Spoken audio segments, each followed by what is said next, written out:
नमस्कार। मैं सावित्री चंदेल स्वागत करती हूँ आप सभी का। आज की कविता का शीर्षक है बेटा बेटी। हमें बेटे और बेटी में अंतर नहीं मानना चाहिए। दोनों ही हमारी संतान हैं और हमको दोनों को एक ही भाव से पालना चाहिए, बड़ा करना चाहिए। इसी भावना को लेकर के मैंने आज की कविता लिखी है, बेटा और बेटी। प्रस्तुत करती हूँ।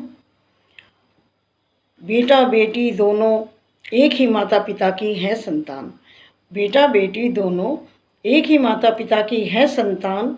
उनमें कोई फ़र्क करो ना, दोनों को समझो एक समान। माँ ने दोनों को बराबर कष्ट उठा जन्म दिया।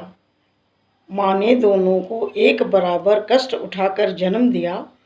पिता ने दोनों को पाल पोस कर बड़ा किया। फिर क्यों समाज में दोनों को अलग अलग अंदाज से देखा जाता है। बेटा जन्म के साथ क्या कमाई बांध कर लाता है। बेटा जन्म के समय क्या कमाई बांध कर लाता है। और बेटी जन्म लेते ही क्या दहेज मांगने लगती है। बेटी क्या जन्म लेते ही दहेज मांगने लगती है।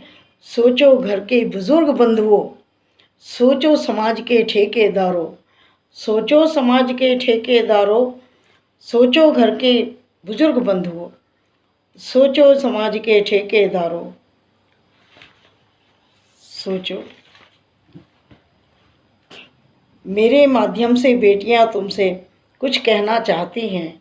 मेरे माध्यम से ये बेटियां तुमसे कुछ कहना चाहती हैं। अपनी व्यथा को मेरी कलम से लिखवाना चाहती हैं। अपनी व्यथा को मेरी कलम से लिखवाना चाहती हैं। मेरी जिह्वा से अपनी पीड़ा को आप तक पहुंचाना चाहती हैं। अपनी पीड़ा को मेरी जुबान से आप तक पहुंचाना चाहती हैं।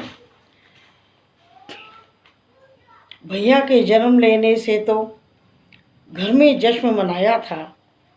भैया के जन्म लेने पर तो सबने हर्षित होकर घर में जश्न मनाया था। खुद ही फ़ोन कर करके सबको बेटा हुआ है ये शुभ समाचार सुनाया था। आज मेरे पैदा होते ही घर में कितनी उदासी छाई है।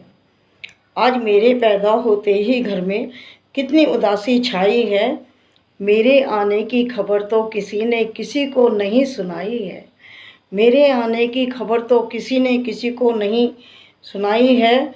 बड़ी मुश्किल से दबी आवाज़ में बेटी हुई है। बड़ी मुश्किल से दबी आवाज़ में बेटी हुई है कहकर जन्म लेते ही मुझको मेरी औकात बताई जाती है। मुझको मेरी औकात बताई जाती है। मेरा कोई वजूद नहीं क्या, मैं यही पूछना चाहती हूँ। मेरा कोई वजूद नहीं क्या, मैं यही पूछना चाहती हूँ। जन्म के समय मुझ में और भैया में फ़र्क है क्या, मैं यही जानना चाहती हूँ। मैं यही जानना चाहती हूँ। दोनों ही आश्रित हैं माता पिता पर, दोनों की भूख प्यास है एक समान। फिर क्यों नहीं मिलता प्यार और सम्मान दोनों को एक समान। वयस्क होने तक हम दोनों को पढ़ा लिखा कर बड़ा करो। देखना मैं भी भैया की तरह सब काम करके दिखलाऊंगी। हर क्षेत्र में भैया से आगे आकर दिखाऊंगी। किसी क्षेत्र में पीछे नहीं रहूंगी। हर क्षेत्र में आगे निकल कर दिखाऊंगी। मेरा प्रतिद्वंदी नहीं है भैया, वो मेरी माँ का जाया है। मेरा प्रतिद्वंदी नहीं है भैया, वो मेरी ही माँ का जाया है। मेरे हृदय ने तो देखी उसमें सदा अपनी ही छाया है। हम दोनों की माँ एक है, पिता एक है, फिर क्यों पक्षपात किया जाता है। मैं घर पर बोझ हूँ यही जताकर दिल पर मेरे आघात किया जाता है। आघात किया जाता है। यही पीड़ा नासूर बनकर मुझको छेद रही है। यही पीड़ा नासूर बनकर मुझको छेद रही है। मैं भी तुम्हारा घर रोशन कर सकती हूँ।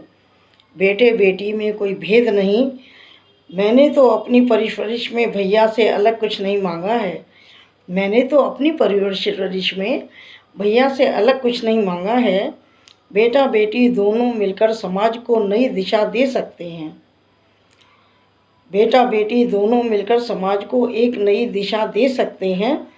घर को स्वर्ग और समाज को आदर्श समाज बना सकते हैं। एक बार तुम बेटी को बेटे जैसा प्यार दुलाकर तो देखो। एक बार तुम बेटों जैसा प्यार दुलार बेटी को देकर तो देखो। मैं भी बेटी हूँ, माता पिता की मदद करूँगी। ज़रूरत पड़ी तो भैया जैसे सारे काम करूँगी। बस एक बार तुम मुझको बेटे जैसा प्यार देकर तो देखो। एक बार बेटे बेटी को समान सोच कर तो देखो। बेटा बेटी को एक समान प्यार और सम्मान तो दो, प्यार और सम्मान तो दो।